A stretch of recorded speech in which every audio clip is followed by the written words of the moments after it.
Bonjour et bienvenue dans la vidéo du mercredi. J'ai lu La clé de votre énergie de Natasha Calestrémé, qui se lit d'ailleurs hyper rapidement et facilement. Je l'ai lu en 2 jours. J'en ai parlé dans mon vlog de dimanche dernier et vous avez été très nombreuses à me demander une petite revue, donc je me suis dit que j'allais pas trop le faire pendant qu'il est chaud parce que ça a beaucoup fait réagir en commentaire. Certaines personnes étaient convaincues par l'approche de l'auteur et d'autres ne l'étaient pas vraiment, voire vraiment pas. Déjà, tout ce que je vais dire dans cette vidéo, je ne l'ai absolument pas inventé, je ne fais que relater les propos de l'auteur. On peut être d'accord ou pas du tout, honnêtement, c'est pas grave, c'est pas très important, mais l'idée là, c'est vraiment d'ouvrir son esprit, de rester curieux, même si à la fin vous vous dites que c'est complètement n'importe quoi, au moins vous aurez entendu une autre approche, une autre vision de la vie, et c'est toujours, quoi qu'il arrive, très intéressant d'entendre d'autres croyances, de les confronter aux nôtres. L'objet de cet ouvrage est de nous libérer émotionnellement à travers 22 protocoles qui sont, ma foi, plutôt ésotériques, qui réactiveraient notre potentiel et nous permettraient de développer et de retrouver notre pleine énergie. Pour l'instant, nous ne voyons que la boue. Bientôt, nous serons en mesure de comprendre qu'il s'agit en réalité d'un engrais pour nous aider à pousser autrement. Natasha Calestrémé commence son ouvrage en s'appuyant sur les dires et les recherches de Lise Bourbeau, que beaucoup d'entre nous connaissent pour les fameuses 5 blessures de l'âme, le rejet, l'abandon, l'humiliation, la trahison et l'injustice. Faites pause à cette vidéo et essayez de redire les 5 blessures que je viens de vous citer. Je viens de vous les citer à l'instant, essayez de redire les 5. En général, selon l'auteur, on ne s'en souvient que de 3 parce que notre mental les occulte afin de nous préserver d'une souffrance au cas où on ne serait pas prêt à voir la réalité en face. Là, on entre dans le vif du sujet de ses convictions. Natasha Calestrémé part du principe que l'on vit tous des épreuves difficiles, peu importe notre âge, pour que les leçons que l'on en tire puissent nous libérer de nos blessures. Et alors, elle dit que l'on rencontrerait ou attirerait à nous des personnes ou des situations qui auraient pour but de nous faire revivre les blessures dont on souffre, pouvoir les identifier, les comprendre et enfin s'en libérer. Donc voilà, tant qu'on n'a pas identifié nos blessures, on va à chaque fois rencontrer des personnes ou créer des situations, on va attirer à nous des choses qui vont nous faire du mal, en quelque sorte, pour se libérer du mal. Donc en plus concret, si tu te dis que tu tombes que sur des mauvais hommes, que tu répètes les schémas, etc., c'est peut-être qu'il y a une blessure à comprendre derrière tout ça. Et elle cite d'ailleurs le médecin psychiatre Carl Gustav Jung, qui est fondateur de la psychologie analytique, et qui dit « Ceux qui n'apprennent rien des faits désagréables de leur vie forcent la conscience cosmique à les reproduire autant de fois que nécessaire pour apprendre ce qu'enseigne le drame de ce qui est arrivé. Ce que tu nies te soumet, ce que tu acceptes te transforme. » Jusque-là, pourquoi pas, je suis assez d'accord et on peut y trouver un sens, quelque chose d'assez logique, effectivement. Pourquoi je tombe toujours sur ces personnes-là? Pourquoi j'attire ça à moi? Pourquoi pas? Elle donne ensuite des clés d'acceptation et de guérison pour chaque blessure. Par exemple, que faire concrètement lorsqu'on a la blessure de l'humiliation? Elle va donner des exemples comme arrêter d'être un peu sarcastique en faisant toujours des petites moqueries aux autres, même si c'est juste pour rire. Arrêter d'en faire trop par peur de décevoir les autres. Être attentif à la manière dont on s'alimente et aussi dont on se traite. Vous savez, parfois on se dit « Oh, je suis bête, oh, je suis idiote, oh, pourquoi je fais ça ?» Et finalement, ce sont que des messages que l'on s'ancre en nous. Et à force de se dire qu'on est bête, on va vraiment croire qu'on est bête. Et ensuite, elle donne son fameux protocole, il y en a 22, et voilà, le premier c'est pour se libérer des blessures émotionnelles. L'auteur glisse ensuite des blessures vers la maladie et je pense que ce chapitre peut être un petit peu délicat puisque la maladie c'est toujours extrêmement injuste. Personne ne mérite d'être malade. Pourquoi un petit bébé a une maladie dès la naissance? Enfin, je veux dire, ça n'a pas de sens. Pourquoi une personne qui n'a jamais fumé de sa vie, qui a eu un mode de vie toujours très sain, a un cancer des poumons? Pourquoi, même en faisant tout de bon pour notre santé, on tombe quand même malade? Et bien pour l'auteur, la maladie serait un message de notre corps, mais nous sommes devenus aveugles et sourds au message d'alerte que nous envoie notre corps. Et elle ajoute, la maladie ne serait-elle pas un message que notre corps a du mal à dire? Jeu de mots assez intéressant et rigolo. Ensuite, elle évoque bien sûr la médecine chinoise qui, forte de ses 2500 ans d'expérience, affirme que les organes seraient rattachés à des émotions. Par exemple, les grandes tristesses affecteraient nos poumons, la colère atteindrait le foie, la peur affecterait les reins. Enfin, vous voyez, chaque émotion serait vraiment rattachée à un organe de notre corps. Et c'est vrai que je trouve que Natasha Calestrémé est très catégorique en disant que toutes les maladies sont le reflet d'une blessure. Et c'est pour ça que je pense que c'est important de nuancer, de tempérer quand même. Ça peut être le cas. Bien sûr que ça le peut, mais c'est pas non plus une causalité absolue pour chaque maladie, quoi. Mais ça peut arriver, petit exemple très personnel, mais à chaque fois que ma grand-mère a connu un choc émotionnel, elle a perdu des dents. Et ce, peu importe l'âge, ça a commencé super tôt. À chaque fois qu'elle connaissait un choc émotionnel, il avait des répercussions sur son physique. C'est vrai, c'est indéniable. Après, est-ce que c'est applicable pour toutes les maladies? J'en suis moins convaincue.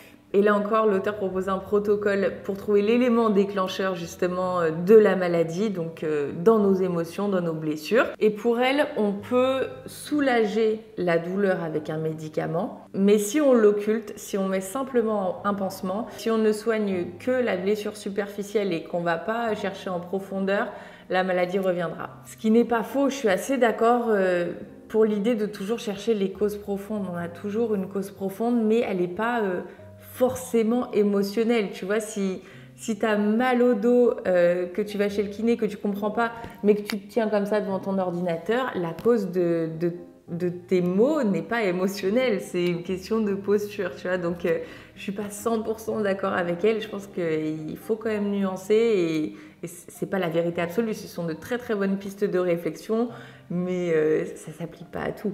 Et si tu ne sais pas pourquoi tu as un rhume, eh bien, Natacha va te l'expliquer. Elle cite ensuite une quarantaine de maladies, donc voilà, rhume, toux, problème de thyroïde, allergie, accident même, fièvre, cystite, diarrhée, constipation. Et elle donne une cause à chacune. Donc je ne vais pas toutes vous les citer, mais juste pour vous donner comme ça un petit exemple, un problème de hanche, de nerf sciatique ou de jambe aurait un lien avec une incertitude ou des angoisses concernant le futur après l'apparition d'une situation stressante nouvelle. Soit une réunion importante, un déménagement, la mort d'un proche, la retraite, une perte d'emploi, une rupture, etc. Mais aussi un changement radical d'orientation ou de prise de risques financiers ou sentimentaux. Plus généralement, une peur profonde d'avancer et d'envisager l'avenir. C'est pour ça que l'on aurait un problème de hanche, de nerf sciatique ou de jambe. Après avoir parlé des blessures, des maladies, l'auteur va nous parler d'auto-guérison. Alors là encore, c'est un sujet très controversé. Et là, il est purement question du pouvoir de notre mental et de s'adresser à nous-mêmes à haute voix. Giacomo Rizzolatti, médecin biologiste, professeur de physiologie et directeur du département de neurosciences de la faculté de médecine à l'université de Parme, a démontré dans les années 1990 la présence dans notre cerveau de neurones miroirs. Et ça, les neurones miroirs, j'ai bien aimé apprendre ça parce que ça permet deux choses. Ça permet aux nourrissons de reproduire les gestes de ses parents sans les avoir appris, tout simplement par le mimétisme. Et le second intérêt des neurones miroirs, c'est de faire croire à notre cerveau qu'une situation imaginée comme réelle est bien réelle. Et ça, j'en fais beaucoup l'expérience. Par exemple, on en avait déjà discuté, on est très très nombreux à se faire des scénarios noirs lorsque vient la nuit, qu'on est tout seul dans notre lit. Moi parfois je sais pas pourquoi je fais, si je pense à pourquoi, c'est pour te protéger d'une éventuelle situation qui te mettrait en état de choc et pour pouvoir réagir, etc. Bref, pour anticiper. Mais j'imagine souvent que Poppy se fait écraser, etc. Et ça me paraît tellement réel, le film que je suis en train de me faire, que je pleure. Ça montre bien que pour mon cerveau, la situation que j'ai imaginée est authentique et c'est pour ça que je peux avoir mal, je peux pleurer et ça se reflète sur mon physique, quoi. Le pouvoir de l'intention prend alors toute sa valeur. Souvenez-vous que votre corps est composé de 0,0001% de matière et de 99,9999% d'énergie et d'information. Le pouvoir d'intention, c'est de faire en sorte que chaque parcelle d'énergie qui se trouve dans vos atomes ait une information claire. Voici la manière dont je vais guérir. Ça aussi, c'est intéressant de savoir que finalement, la grande majorité de ce qui nous compose, c'est de l'énergie, c'est de l'information et c'est pas de la matière. Ensuite, elle offre des protocoles justement pour s'auto-guérir, pour renforcer son intention, etc. Honnêtement, je trouve que dans ce chapitre, elle y va un petit peu fort. Plus elle avance dans le bouquin, moins elle émet des hypothèses et plus elle tient un discours assertif. Sommes-nous prêts à travailler sur nos émotions ou choisissons-nous la facilité en confiant à un thérapeute ou au médicament la mission de nous guérir ? je trouve ça un peu fort quand même parce que aller voir un thérapeute ou prendre des médicaments, c'est pas la facilité. Ça demande du courage et parfois on n'a juste pas le choix. Et là, je trouve qu'elle a quand même encore plus d'audace parce qu'elle parle du fait de prendre un placebo, car grâce à nos neurones miroirs, ça fonctionnera. Alors bien sûr qu'on devrait travailler sur nos émotions, c'est clair, mais de là à dire qu'un placebo aura la même efficacité qu'un vrai médicament, c'est un peu culotté quand même, je trouve. Après, ça doit dépendre des maladies. Peut-être qu'effectivement, si tu as un petit mal de tête et que ce n'est pas des migraines récurrentes et que tu te concentres sur ton mental, que tu le formes, etc., peut-être que tu arriveras à enlever ton mal de tête tout seul, mais il y a des médicaments qui sont indispensables.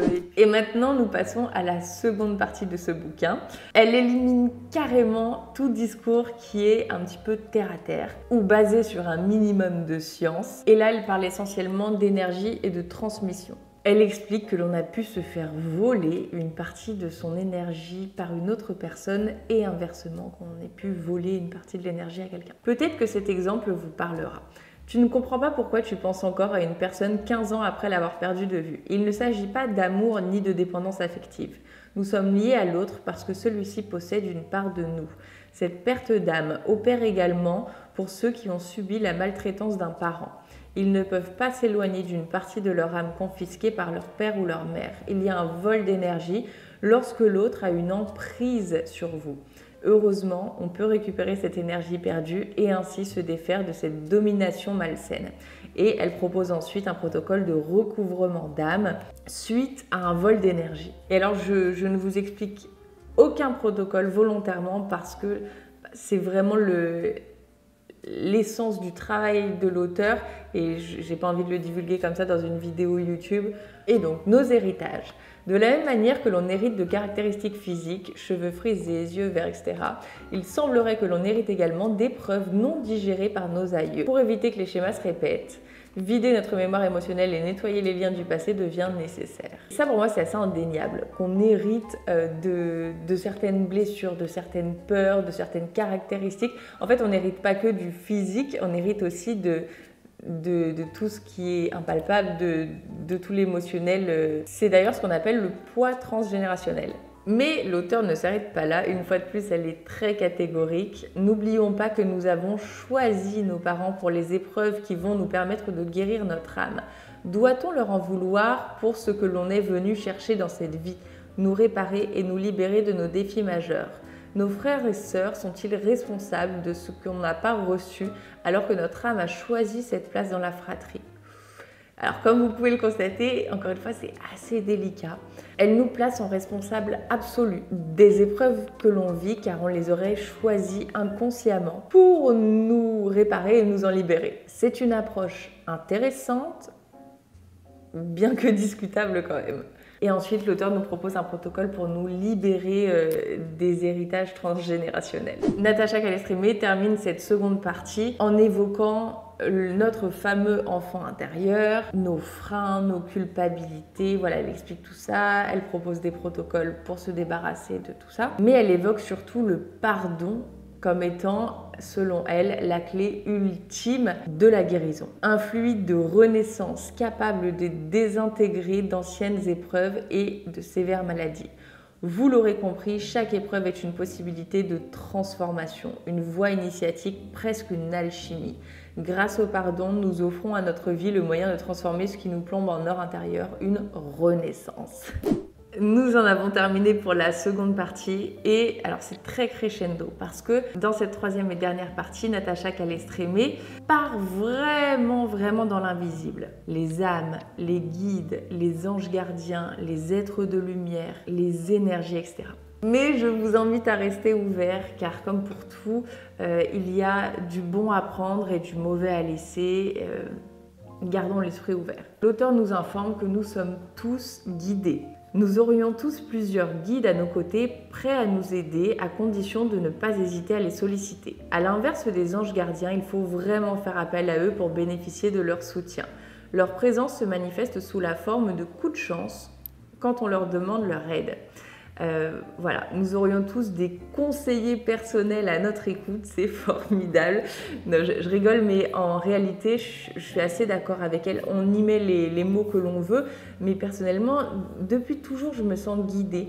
J'ai vraiment l'impression qu'on me veut du bien. J'ai le ressenti en fait d'une présence, mais pas du tout mauvaise, vraiment d'un guide en fait. Et c'est pas du tout pour me déresponsabiliser ou pour me rassurer ou pour m'éloigner de mes peurs ou du danger, pas du tout.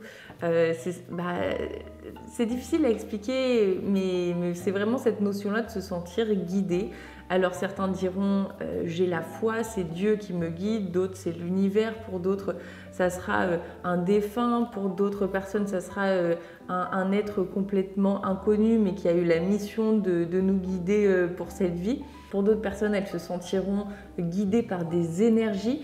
Dites-moi ce que vous en pensez, ça m'intéresse beaucoup de savoir si vous ressentez justement le fait d'être parfois guidé, parfois aidé, ou si au contraire pas du tout. Voilà, c'était juste un petit aparté, juste une petite question que je voulais vous poser, parce que bien que je ne sois pas 100% d'accord avec tout ce qu'elle dit, cette notion de guide, peu importe le nom qu'on lui donne, je la sens en moi. Et en fait, ce qui me dérange un petit peu, c'est que Natacha Calestrémé va un petit peu loin dans tous ses protocoles. Et là, par exemple, elle propose un protocole pour trouver le nom de son guide. Je ne sais pas si c'est vraiment utile de trouver un prénom parce que j'ai l'impression que dans l'univers, on n'a pas spécialement besoin de nommer les choses avec des noms bien définis. Et voilà, tout n'est qu'énergie, alors on met un nom sur la matière, mais est-ce que c'est vraiment nécessaire? Alors voilà, pourquoi un protocole pour trouver le nom de son guide? Elle a également fait un protocole pour se connecter à son guide, pourquoi pas? Donc voilà, ça plante le décor de la troisième partie, et pour les personnes très cartésiennes qui ont besoin de preuves scientifiques pour croire en quelque chose, cette lecture peut s'avérer de plus en plus difficile, surtout en troisième partie. Voir ce qui ne va pas chez les autres, parents, enfants, conjoints, amis, etc. est une manière de fermer les yeux sur vos propres blessures. Les angoisses que vous éprouvez pour eux cachent vos propres peurs. Ensuite, elle évoque l'habitation, c'est vrai que le lieu de vie c'est très très important, les énergies qui circulent, etc., l'âme du lieu, j'y crois vraiment. Et d'ailleurs elle propose un protocole pour purifier l'âme de l'environnement, de l'espace de la pièce et de la maison, mais aussi des protocoles pour purifier ses propres cellules. Alors vous voyez tous les trucs à base de sauge blanche, etc. Des conseils et des protocoles pour se reconnecter à son intuition, la renforcer. Bref, je vous raconte pas tout, simplement un passage que j'ai trouvé intéressant car il m'a fortement rappelé les 7 lois de l'univers. Si vous n'avez toujours pas vu ma vidéo, je vous la mets juste ici. Voilà, ça m'a rappelé ça. Lorsque vous pensez à quelqu'un négativement, en le critiquant sans chercher à comprendre pourquoi il agit ainsi, cela modifie votre taux vibratoire. En effet, la fréquence de l'énergie qui vous constitue change. Vous avez alors tendance à voir les événements sous leur aspect sombre parce que vous êtes enveloppé par l'énergie des mots utilisés pour qualifier l'autre. Comme me l'avait dit le magnétiseur, les mots sont magiques, la pensée est magique et nous permettent de vibrer à certaines fréquences. Et c'est vrai que si tu ne fais que critiquer les autres ou te critiquer toi-même, tu vibres très bas. Alors que si tu ressens des émotions beaucoup plus positives, si tu essaies de comprendre pourquoi une personne agit ainsi, si tu essaies de l'encourager, de l'aider, si tu fais des compliments à d'autres personnes, tu vas vibrer haut. Et ça, je le ressens vraiment au quotidien, cette histoire d'énergie, de taux vibratoire. Même quand tu rencontres une personne, tu te dis je sais pas pourquoi je la sens pas. C'est du domaine de l'invisible des énergies. C'est tout simplement que c'est ma conviction. Après, c'est peut-être totalement faux, mais qu'on vibre pas à la même fréquence et que c'est pour ça que il y a un truc qui me dérange chez cette personne. Pour ma part, je l'interprète comme ça, qu'on n'a pas le même taux vibratoire et qu'à cet instant de ma vie, il vaut mieux pas que je rencontre cette personne-là. Parce qu'évidemment, le taux varie, hein. On n'est pas des anges et bien sûr que tout le monde critique. Ça m'arrive, ça vous arrive, même sans s'en rendre compte. Après, on se dit qu'est-ce que j'ai dit? Mais le principal, justement, est peut-être plus de s'en rendre compte que de le faire. Ensuite, l'auteur évoque le deuil, les différentes étapes par lesquelles on passe, des protocoles justement pour se reconnecter avec un proche disparu.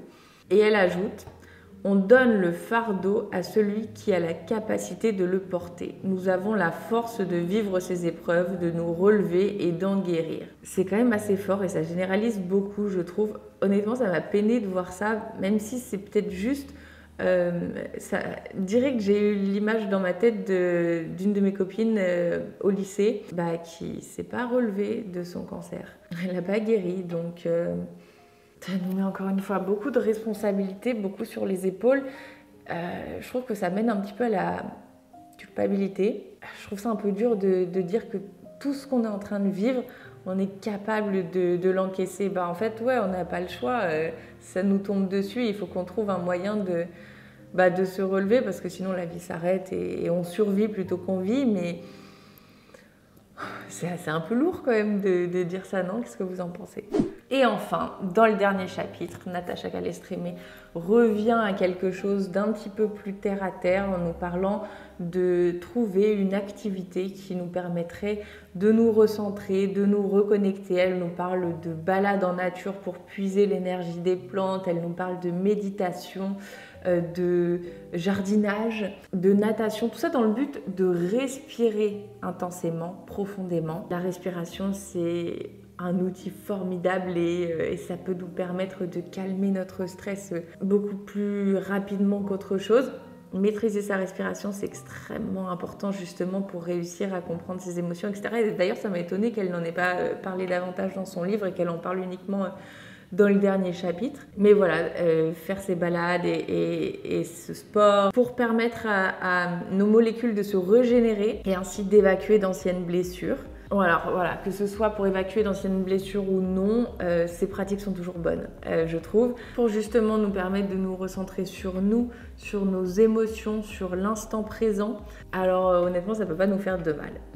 Conclusion, comme vous aurez pu le constater dans son ouvrage, Natacha Calestrémé propose une autre manière de voir la vie en prenant la mesure des enjeux qui se cachent derrière l'échec et derrière la maladie. Et elle nous invite à écouter les secrets de notre âme qui nous chuchotent de guérir nos blessures, car c'est nous qui avons choisi ce défi majeur avant de nous incarner. Et ainsi, selon l'auteur, toutes les frustrations, toutes les épreuves que l'on va vivre, ce sont des messages que l'univers nous envoie pour nous permettre de nous reconstruire.